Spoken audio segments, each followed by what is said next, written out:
Hello, good morning, everyone. Welcome to Banner and Backbones centering the discussion in America discussion today.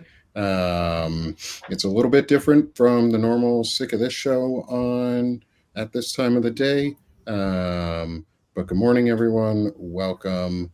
I'm Nick Perro. I'm joined by my colleagues here at Banner and Backbone, Melissa Corrigan, Shane Urich, and Lawrence Winterman, as well as the two gentlemen from Centered America, Gavin and Sherrod. Welcome, both of you, to the show. Welcome, everyone. Oh, we lost Gavin for a second. Um, don't know what happened there with him. There we go. He's back. We're moving screens around. We're going to switch, keep our Centered America guys together. So, good morning, everyone. We're going to be pulling up chats as we get in. Um, Hello, welcome. Do you guys mind introducing yourselves to everyone in the audience before we get started today?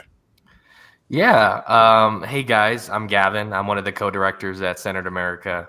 I'm a student currently at Mexico State, business major with a minor in poli sci, and I'm Sherrod's partner in crime in this whole crazy nonprofit thing that we're doing. Hi, I'm Sherrod Swaney. I'm also another co-director of Centered America.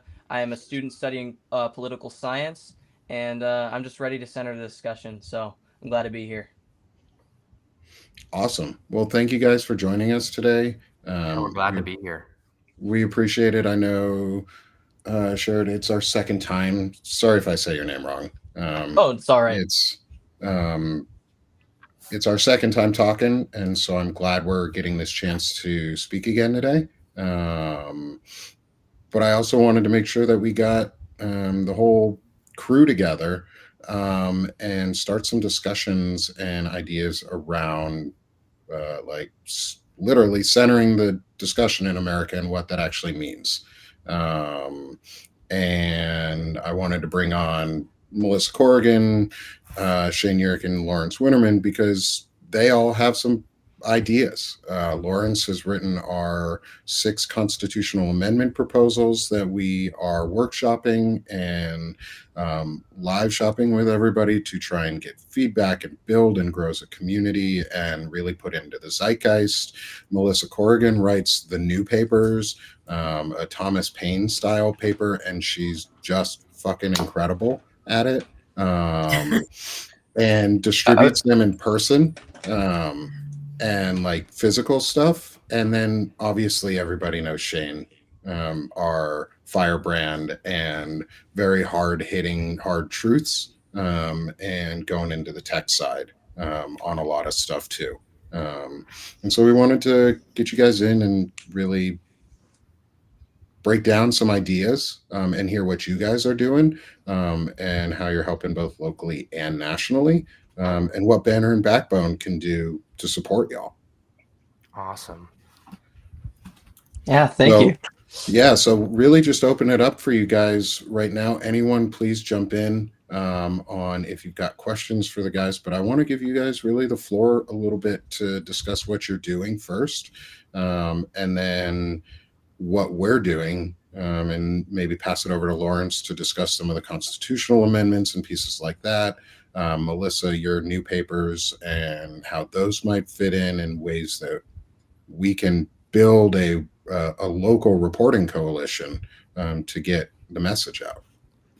Yeah, awesome. Sherrod, do you want to kind of introduce what Centered America is for those watching who don't know who we are or what our Yes. organization is? Yeah, so Centered America is a nonprofit political organization. We are classified under 501c4, which means that we can lobby at the state and federal level, and kind of propose bills and create legislation. But we put this organization together to defend democracy and resist authoritarianism. We're trying to bring together disillusioned Democrats and disillusioned Republicans, overlooked communities, and everyday Americans who feel like neither party is working for them and represents them. And so our goal is kind of to help reform the Democratic Party to be one that serves the people. And being centered means rejecting lies, rejecting extremism, standing firm in reality. Being centered doesn't mean, capitulating to Trump. It means putting people before power and defending the Constitution. So that's what centered America is. Yeah, I think being centered when we picked that name was super important to us because it defined who we are to everybody looking in. And we chose centered because we believe that everything that we should be doing should be based off of uh, principle, right? And fairness, and not necessarily party, right, left or right. And really centering the conversation back to the people, we the people, and allowing those, like Sherrod have said, the communities who have been overlooked and those who are disillusioned, to present them with a voice again in politics, and allow their voices and their opinions to be heard, just as much as ours are. So right now we're focusing a lot on social advocacy. And what that means for us right now is doing a lot of independent journalism, a lot of different styles of reporting, as well as creating resources for people to fight back. We are also protecting people with our resources. So, for example, we have created a social security crisis plan. We have created protest plans for people to keep them safe during protests. We have created a whole level of resources for people to use to fight back. Yeah. Yeah. That's Um, awesome. yeah. Um, Sorry. and Sorry. no, before you go on, you said something interesting right there because we've got protests coming up in for No Kings uh, on the 18th of October. Um, what from what resources that you said you had protest material and protest resources? Can you talk a little bit about that and how people could prepare for upcoming protests, or how they could get more involved just in general for protesting and organizing them? Yeah, I think I'm gonna give it off to Gavin as well. Protesting right now, we are in a very scary period of time. What just happened, what continues to happen with gun violence, is honestly something that we have to look out for when we're doing mass protests like the one on the 18th. So we have to be vigilant, and that doesn't mean that we shouldn't show up because it's so important to get away from the fear and actually keep that power in our hands. Um, but protesting, I just flew to New Mexico, and the first thing that we decided to do on the last No King's Day was set up a table and talk about what we're doing and how we want to speak to the people and combine our ideas to actually form action. So we set up a table on No King's Day, me and Gavin, and we were just passing out infographics and we were talking to people. We handed out water, we handed out snacks, and we created a community, and it was great. Gavin, what did you think about that? Yeah, the last No King's Day protest that we attended was here in Cruces, and it was a great success. I mean, it was an amazing protest that we held here, and we, like what Sherrod said, we set up a tent, and our main emphasis there was just connecting with the community, and that was through what we believed to support that protest by handing out, water, free snacks, and as well setting up a table there for people to come to us and talk to us about what centered America is. We were handing out flyers that we have about centered America to people, and just allowing them to read on the material that we have, and showing them the website, and showing them how you can get in contact with us, what we're doing in the community, what we're doing with students, and what we're going to be doing in the future. And just building that community, not only online, right, but in person, is super important for fostering this growth moving forward. And, the next No King's Day protest, I'm looking at going up there to St. Louis, and attending a protest over there with Sherrod, and doing the exact same thing, right? Supporting the community, supporting these protesters, along with being there protesting ourselves, right? Because that's super important. This is amazing, guys. I love the materials that you're showing. I honestly, I think there's something to be said for having nicely produced materials to really kind of give your organization that pro look. Yeah. You know, so really well done. I'm super impressed with what you're doing. Is there, out of curiosity, is there a reason you're picking St. Louis, or like, is that where one of you lives, or? Yeah, so we're actually incorporated in the state of Missouri. We're a nationwide organization, but I live in Missouri, and because it's a big city and we have, a lot of access to, donors and different stuff here in St. Louis, and protests are huge here in St. Louis.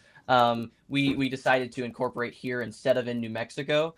And so yeah, that's why Gavin would come up to St. Louis, and I came down to Cruces to have kind Nice. of like a bigger community. Yeah, and I think that's what allows us to be so successful with Centered America is we have two directors in completely different parts of the country, right? Sherrod and where our organization is incorporated, Missouri is a very red state, and it's very rural as well as you have major cities like St. Louis, and right not too far down the road is Kansas City. So, we have that kind of diverse community over there. And then I'm in New Mexico, right down by the border. I'm in a very blue state, a very Latino state, Hispanic state. And because of that, I see a very different side of this country. I interact with different people of the community, and I have different conversations and different experiences. And I'm able to bring that back to Centered America and our organization and allow that to help us build this organization to better succeed with different types of communities and different individuals. And that's what we were trying to combine our ways of life. I've moved around a lot. Gavin has kind of stayed in New Mexico, but we both come from very different backgrounds. I come from an artistic kind of like music background. I'm a musician, and Gavin comes from kind of like this artistic blue collar background and business background. And so combining those ways of life has really helped shape this kind of bipartisan view of how we can create a centered conversation. I have a question for you guys. Um, and obviously, like the mission behind Centered America, the reason I've been following Centered America for so long is that what you're offering is really what I firmly believe is the way forward. But obviously, it's easier said than done, right? Because you're offering a central message. But what is your strategy, in terms of reaching these other people? Because what I've found is that if you want to reach the disillusioned MAGA, you almost have to kind of play into some of the I'm gonna say the word conspiracy because it kind of is, but also like we're living through a giant conspiracy, so it gets muddled because it's like we don't want to use the word conspiracy, but like what else do you call like a coup by like fascist oligarchs that is trying to undermine your government? Like I Mhm. kind of think that is like the definition of an actual conspiracy, but like I think in my experience, it's like you also kind of have to offer them like a cookie to say like the least. Like you have to give them something to like make them want to come and hear the other things you're saying. So what's your strategy? Because you are approaching from a very neutral position, but these people themselves are generally speaking, they're not neutral. Like they are opposed, like they've been conditioned to view a neutral factual position as manipulative.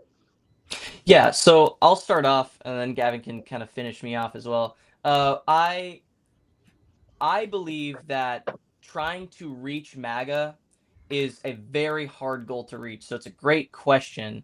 Um, because right now our strategy is really focusing on Republicans that are disillusioned with the Republican Party. It is really hard to reach MAGA and have a conversation when that truth is not actually cemented in any truth.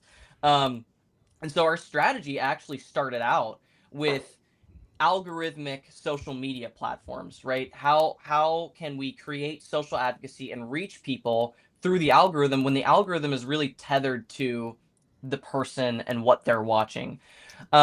Also, face-to-face, like grassroots messaging. So we went to Principles First Summit, which was a majority Republican summit. This was back in February, and it was our first introduction to actually speaking across the aisle with Republican voters, and they were very supportive of our cause. So meeting people face to face, grassroots messaging is something that is very effective. But when it comes to MAGA voters, I don't think that that is our main mission.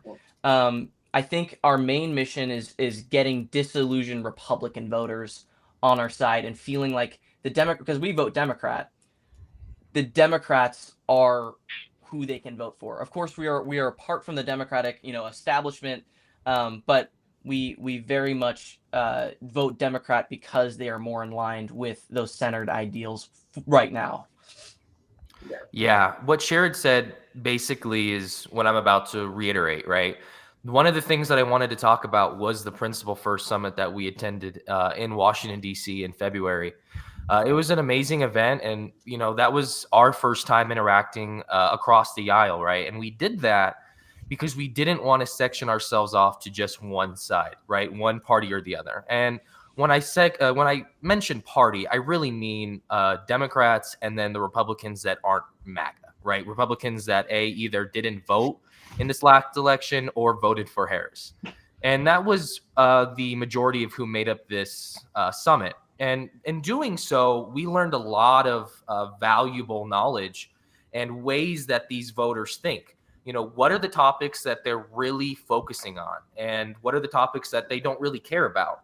And I think the best way to either talk to or approach a conversation with somebody like MAGA or Republican is not necessarily trying to push your views, right? Push them in one direction or the other. It's giving them the information that they need to come to a conclusion on their own. And I think that what we've done so far through social media and through all of our online projects is just allowing that information to be out there and centralizing it in one place for people to access. And Sherrod has done a really good job at doing that. He does up-to-date news reporting on everything that's happening, in the nation and both locally. There is a ton of people in our community because they care about not only the issues, but the people within Centered America, our Centered Americans. And we have so many peer reporting that, allows this organization to not just be, hey, come to our side, come vote for us, come do this. It's more about, hey, this is the information we have. And if you want to have a conversation about this, if you are serious about, like almost repenting for what you've done in a sense, come talk to us. And we've had tons of conversations with Disillusioned MAGA, but it's really about fostering a space for them to feel comfortable to us, coming to us, really. And if you continue to, foster that community and allow this to be a space where people feel comfortable coming to you and talking about, what they've done or, how they felt and how they've allowed their political beliefs to foster in real life, we can then allow that to continue through Centered America. And one last thing to bounce off of that, we have to let the truth speak for itself, like Gavin was saying, but also we have to treat MAGA and that extremist ideology as an addiction. A little personal thing. My mother's a psychiatric nurse practitioner, and I've dealt with a lot of addiction aspects in a lot of my family life. A lot of my family are addicts. I'm safe, but like we have to treat that ideology as an addiction, and we have to keep boundaries as well. So centering the conversation doesn't mean, okay, we need to get MAGA on our side. It has to be that we have to let truth speak for itself. We, at the Principles First Summit, spoke to this man called Rich Logis. I don't know if any of you know him. He is the founder of an organization called Leaving MAGA. And he spoke at this summit about how he left MAGA, how he left that ideology. And it was the fact that he let the truth speak for itself. After Uvalde shooting, after January 6th, he really took an internal look inside of his own life and his ideology, and he was seeing that he was putting Trump before his family.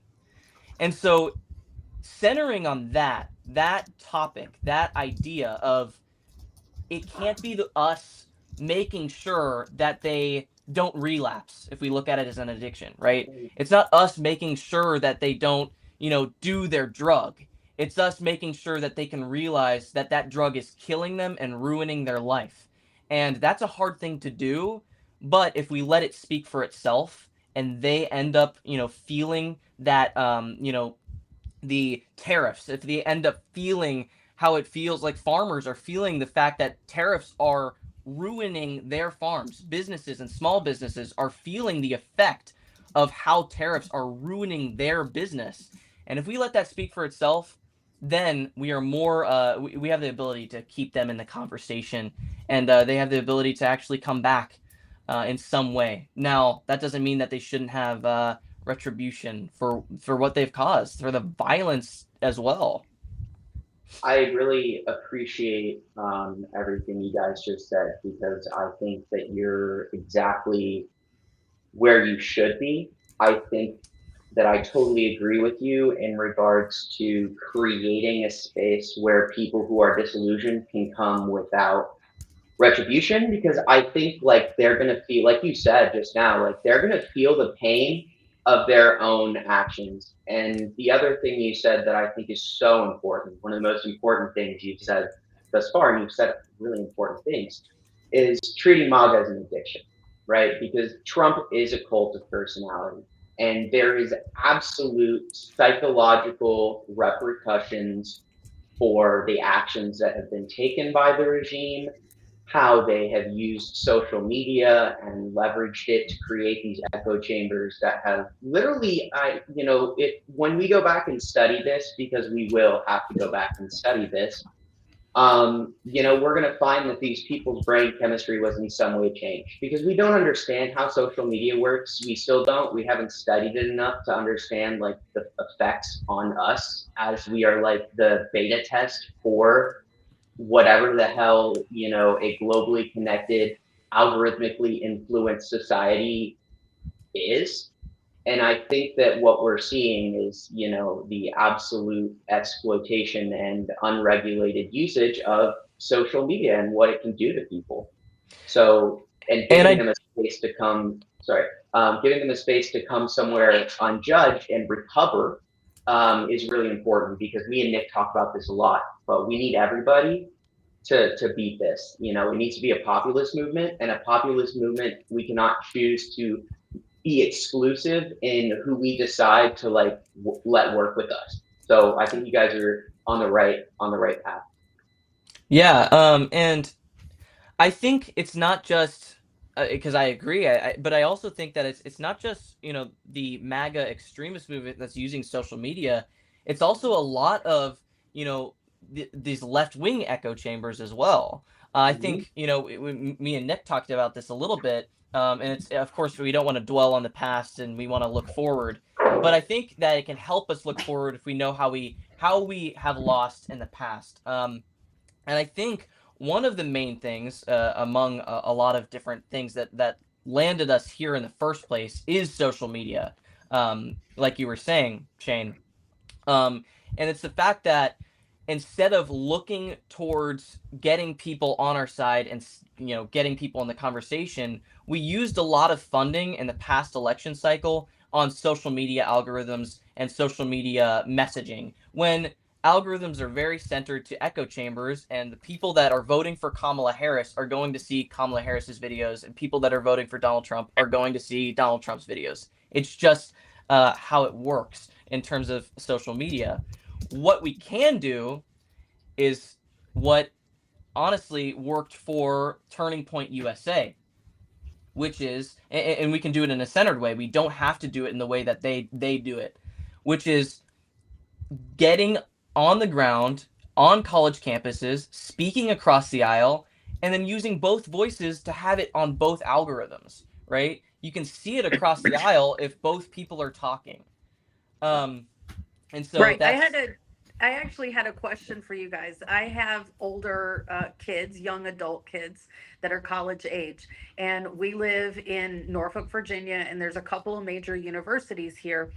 And yet, my kids who are pretty active in politics and speaking to their friends in the community about it are really frustrated that there's such a lack of involvement from young people, particularly college age kids in this region when there are protest rallies, marches.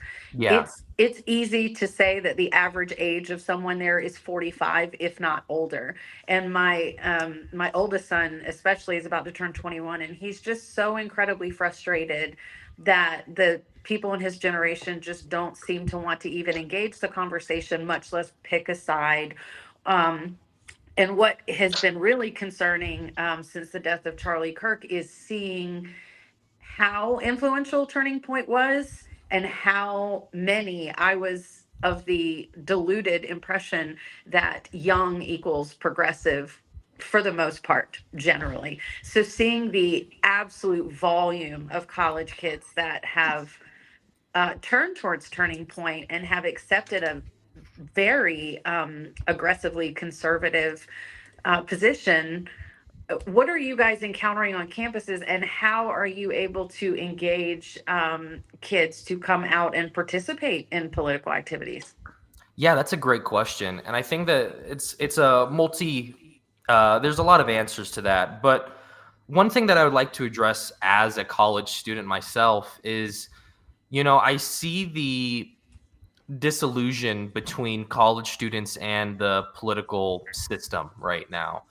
And I think a lot of that is because the narrative that's being pushed, where it's focused more on social problems and there's less of an emphasis on financial problems, right? Like there's almost no um, message or any explanation for what's going on right now with the economy. There's none of that in the news. There's very sparse coverage of any of that, and I think the college students see, at least the people that I interact with, they see politics as just a one-sided dice. Really, it's almost as if they cannot separate the social issues from the financial issues. And when you do that, what the Republican Party has been really good at doing for the last 10 years is only focusing political messaging on social issues, like LGBTQ rights and, most importantly, right, immigration. And they see no correlation between, financial problems with the economy and social issues that are being constantly uh, pushed at them by many different angles and directions. So I think that what we're doing right now to bring in more young adults into the conversation, into the political sphere, and to Senate America itself, is showing that everything that you care about right now is all connected to politics, right? You want to get a job after college? That's politics. You Yeah. want to be able to save for your future and buy a house? That's politics, right? And it's bringing all of the issues into a centralized place, that we can then show, hey, look, I know you may not care about so and so and this issue specifically, but look, right? This is what tariffs are actively doing to the economy, and this is why you might not be able to get a job after you graduate. And when you tell them that, when you talk about that, they immediately look up at you and they're like, wait a second. You know what I mean? And there's this realization that, politics isn't just the social problems in society, but it's also the economical problems that we see. And it's about connecting what college students and what younger adults care about, which is really money and being able to succeed on their own without their parents' help after college, and using that and connecting that to the greater political sphere, right, of influence that, you know, maybe they don't see or they haven't cared about. And the one thing that I would also like to add is so many people that I meet, so many people that I talk to, and friends and peers that I have, there is so much politics just everywhere now, and rightfully so. I mean, it is the epicenter of what this country is.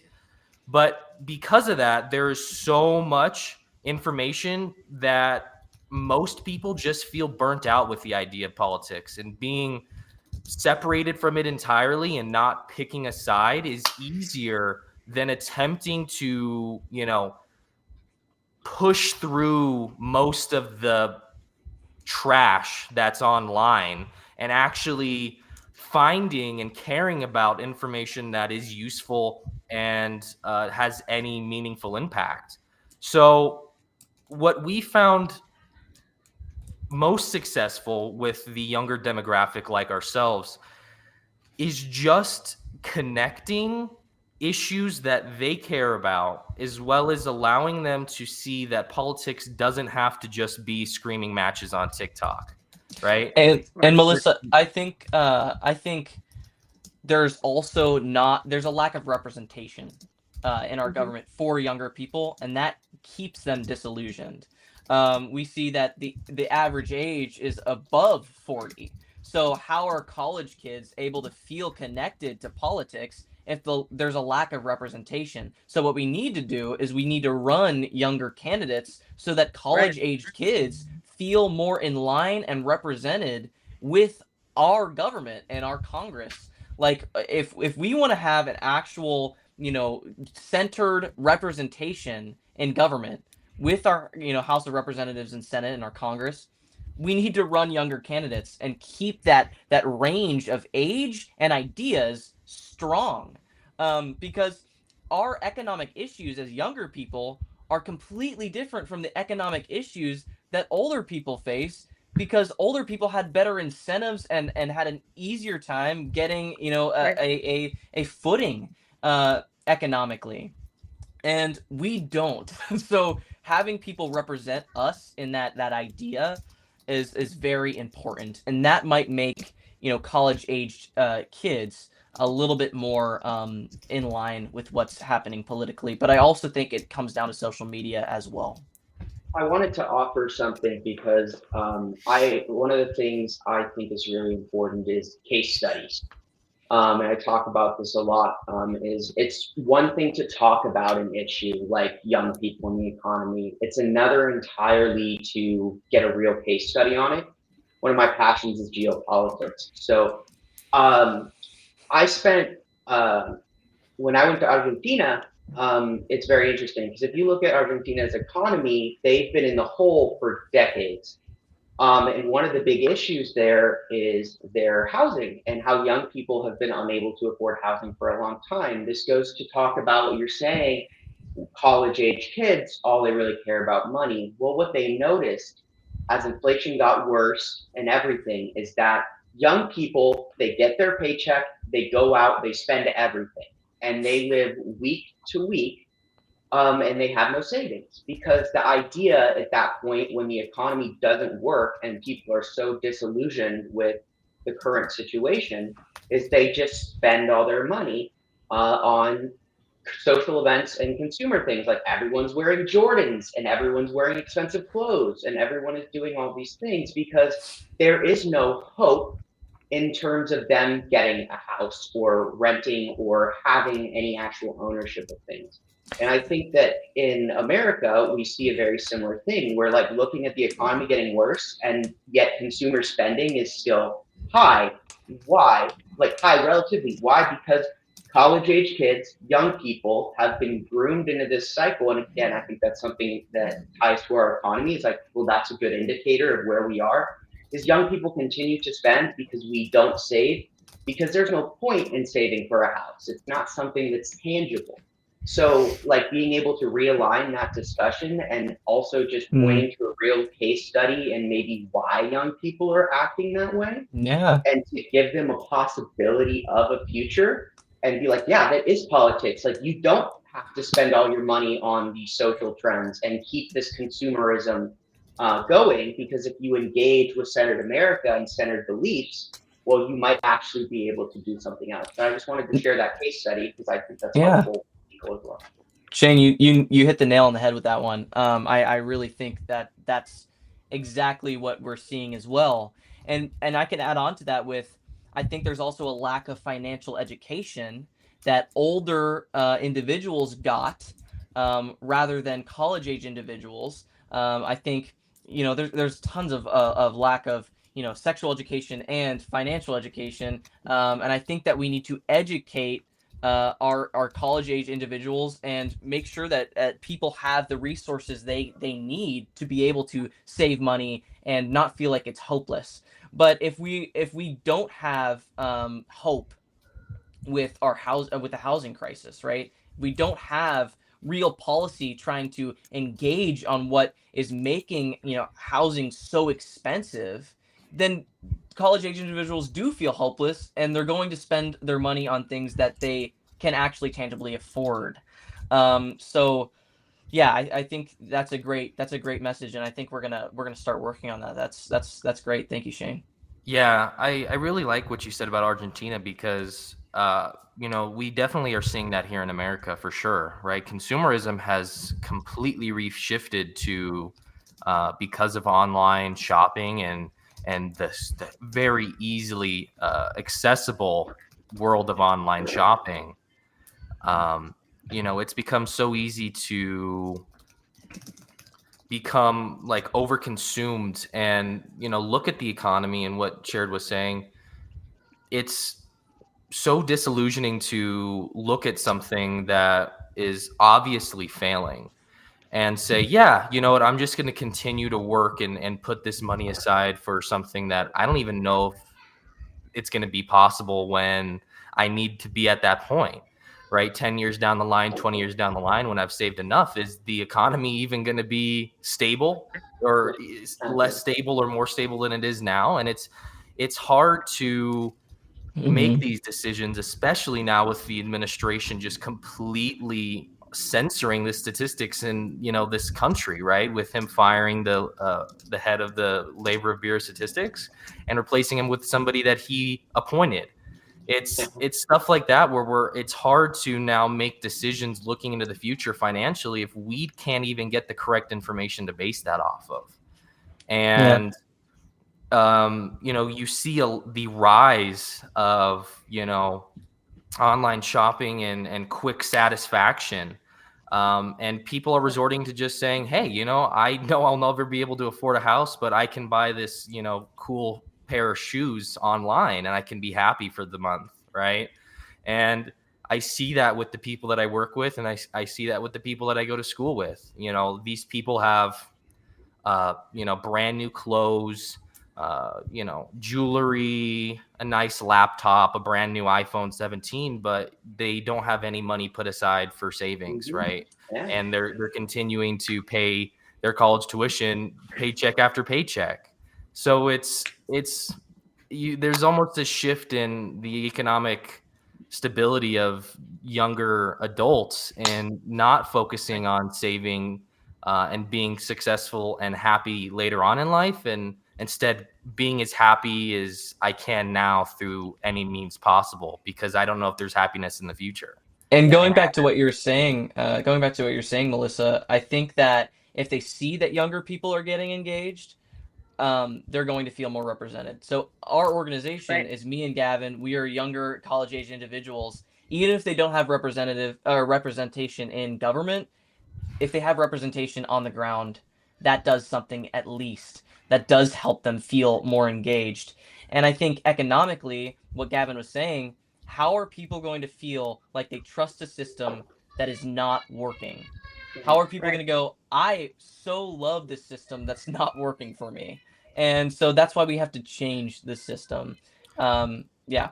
I'd like to add just real quick, representation, because that's super important. And I love that Sharon brought that up because it's so true.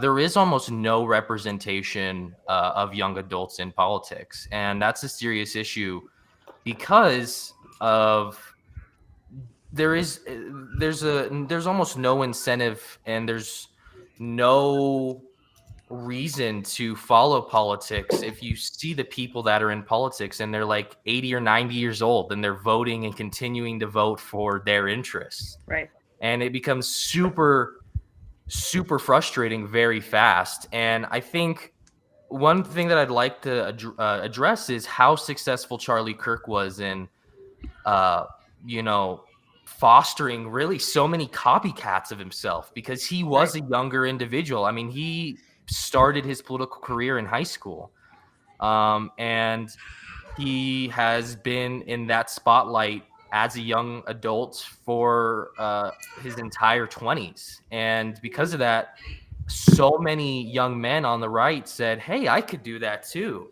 Right. Yeah. And those are the people that we're seeing following his passing, come up from the ground and are trying to imitate what he was doing, right? Going around and trying to start conversations or instigate people.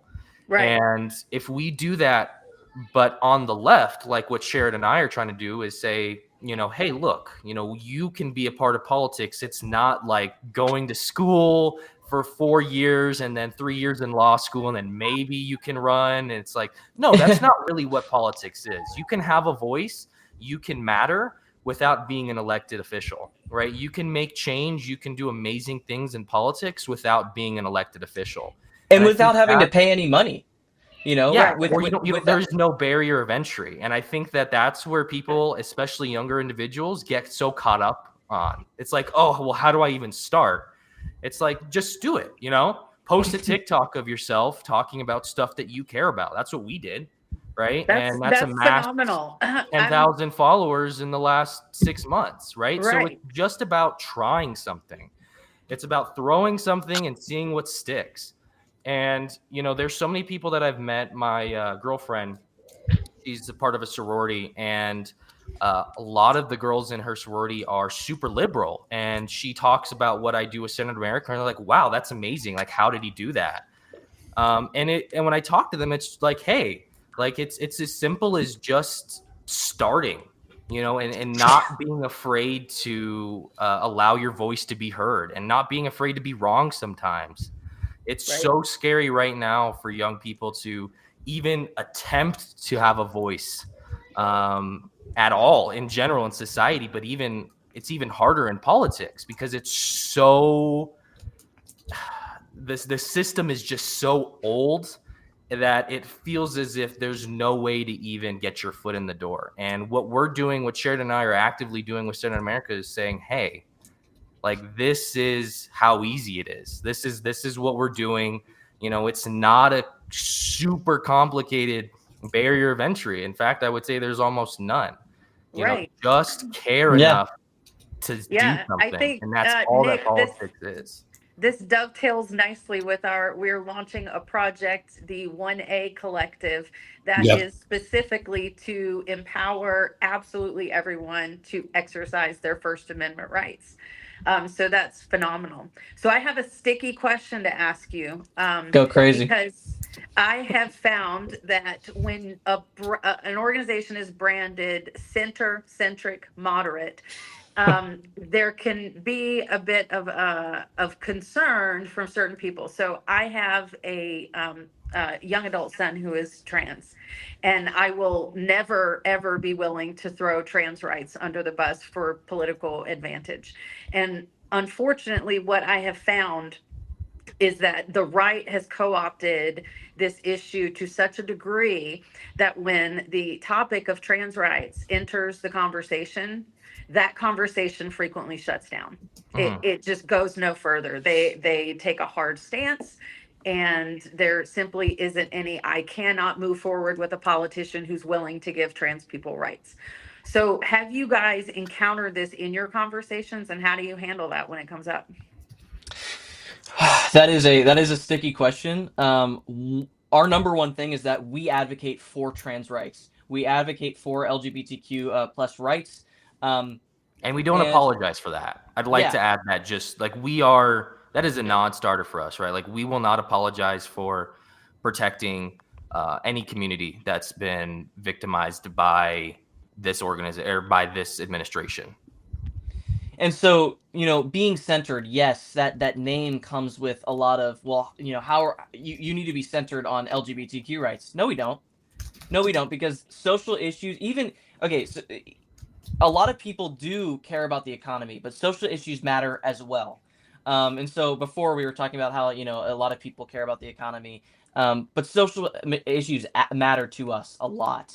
And I think Donald Trump curated this propaganda machine to see LGBTQ individuals as not people, especially with what's going on with Charlie Kirk and them just trying to identify this shooter as left wing or keep it under this bracket. um, I think that yes, our number one goal is to, make sure that people are heard, especially LGBTQ individuals. Um, but I think when we're having a conversation, we explain that being centered does not mean capitulating. And the First Amendment rights and freedom of the people matters more than this idea that you're pushing on somebody. We and Gavin, you can add on to that. Um, but I think asking the question of, do you support Trump and his idea, or the Constitution and how we should have the freedom to choose our partners and who we identify as? And I think getting that answer, most people, that the majority of people that aren't extremists will say that they support the Constitution, and then you can frame the argument that people should have the ability to identify themselves as whatever the fuck they choose. Yeah. I want to bust in here really quick because I want to shout out Frederick Pogue, who said something to me, and he's part of the Banner and Backbone team as well. But this stuck with me more than anything else, and it was during our 24-hour live stream event for the launch of Banner and Backbone. It's 2 a.m. We're both delirious, and we're talking about all this stuff. We ended up getting on the topic. He said, when people say that kind of stuff to me about trans people, I say, are trans people people? And they go, well, yeah. And he goes, do people deserve respect? And they'll go, yeah. Do people deserve rights? They'll go, yeah. Okay, so we agree. Boom. Exactly. Yeah. It's crazy. It's so good. It's so good. And keeping that part of the conversation is big for us, right? You go, we're people. We all have a place in this government, and it's enshrined in a constitution. How are you going to say that they deserve any less respect? So Shane, I appreciate that. Gavin? Yeah. What Shared was mentioning is this, huge propaganda that the Trump administration has been so successful at provoking within their audience. And that's, really dehumanizing the political targets that they use to further their agenda, whether that's LGBTQ or marginalized communities like immigrants, right? So it's, again, right, what Shane was saying, it's all comes down to, do you feel that other humans deserve respect, right? And if that's yes, then we agree, right? I feel that everybody has the right to freedom of expression and freedom of speech and freedom of religion. And I believe that everybody inherently deserves respect. And, that goes for everybody. And if the whole thought process and the narrative coming from this administration is dehumanizing these people, then what we are doing is rehumanizing them and showing them that these people are people and they matter, and they're not a target for political narratives, right? Like, this isn't a left or right issue. This is a human issue. This is about human respect and human decency, and making sure that people understand that these people do deserve respect, decency, and compassion. And I think it's hard to see that the majority supports that.